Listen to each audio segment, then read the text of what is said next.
മലപ്പുറത്ത് നിലമ്പൂരിൽ ഞാൻ നടത്തിയ ചില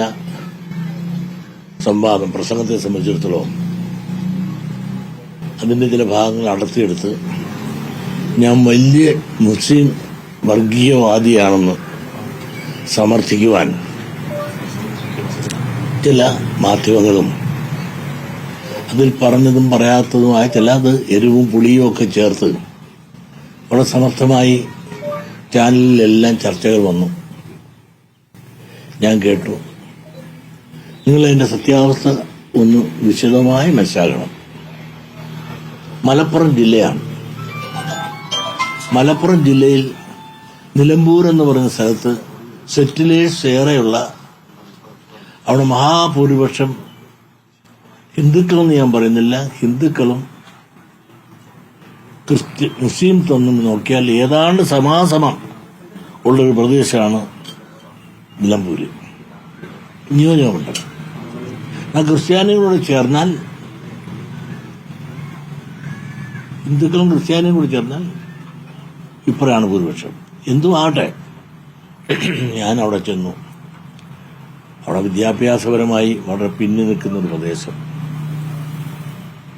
ആ പ്രദേശത്ത് ഈഴവ സമുദായത്തിന് ആ ജില്ലയിൽ ഒരു വിദ്യാഭ്യാസ സ്ഥാപനവും ഇല്ല എന്ന് പറയുമ്പോൾ, ഞാൻ ഈ SNDP ജനറൽ സെക്രട്ടറി എന്ന കസേരയിലിരിക്കുന്ന എന്റെ സമുദായത്തിന്റെ വികാരവും വിചാരവും പ്രയാസവും ദുഃഖവും നിങ്ങളൊന്ന് മനസ്സിലാക്കണം. ഈ ദുഃഖം പറയാൻ തുടങ്ങി എത്ര നാളായി. പിന്നോക്ക സമുദായ മുന്നണി എന്ന് പറഞ്ഞുകൊണ്ട് മുസ്ലിം ലീഗുമായിട്ട് കെട്ടിപ്പിടിച്ച് സഹോദരന്മാരെ കൂട്ട് പാർലമെന്ററി മാർച്ച്, സെക്രട്ടേറിയറ്റ് മാർച്ച്, അങ്ങനെ എവിടെയെല്ലാം പറ്റുന്നു അവിടെയെല്ലാം മാർച്ചുകളെല്ലാം നടത്തി ഞങ്ങളെല്ലാം വളരെ സൗഹാർദ്ദത്തോടു കൂടി മുമ്പോട്ട് പോയിക്കൊണ്ടിരിക്കുകയായിരുന്നു. അന്ന് എന്താ ചെയ്തത്?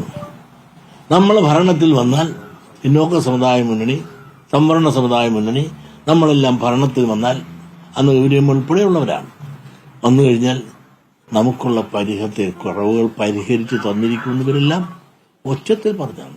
അതിനു വേണ്ടിയിട്ട് എത്രയോ ലക്ഷം രൂപ എന്നെ കൊണ്ട് മുടക്കിച്ചു ഈ സമ്മേളനങ്ങളെല്ലാം. ഇതെല്ലാം കഴിഞ്ഞു ഭരണത്തിൽ വന്നു. എന്നിട്ട് ഞാനിവിടെ എല്ലാം പുറകണം. എന്തിന് ഭരണം ഇറങ്ങിപ്പോകുന്ന സമയം ഉണ്ടായിരുന്നല്ലോ കഴിഞ്ഞ പ്രാവശ്യം UDF. എന്നിട്ട് പോലും മലപ്പുറത്ത് ഞങ്ങൾക്ക് ഒരു അൺഎയ്ഡഡ് കോളേജുണ്ട്, അതെങ്കിലും ഒന്ന് എഴുതിട്ടാക്കിട്ടാ തന്നില്ല. നിങ്ങളൊന്ന് ആലോചിച്ച് നോക്ക്. ഈഴവ സമുദായത്തിന് ഒരൊറ്റ വിദ്യാഭ്യാസ സ്ഥാപനം, ഒരു സ്കൂളോ കോളേജോ ഒറ്റെണ്ണം പോലും ആ ജില്ലയിലില്ല.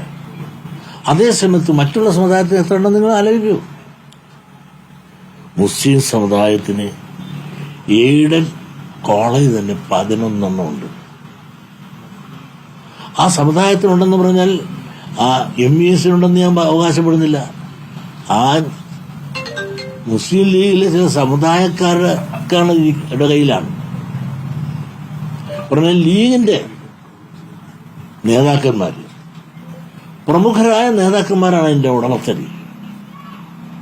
അതിന് സാധാരണക്കാർക്കോ മുസ്ലിമിനെ പ്രതിനിധീകരിക്കുന്ന വിദ്യാഭ്യാസ ഏജൻസിയായ MESനും അല്ല, അവർക്കൊന്നോ രണ്ടേ ഉള്ളൂ. ബാക്കിയെല്ലാം തന്നെ മുസ്ലിം ലീഗിലെ പ്രമുഖന്മാരായ സമ്പന്നന്മാർക്കാണ് വിദ്യാഭ്യാസ സ്ഥാപനങ്ങൾ.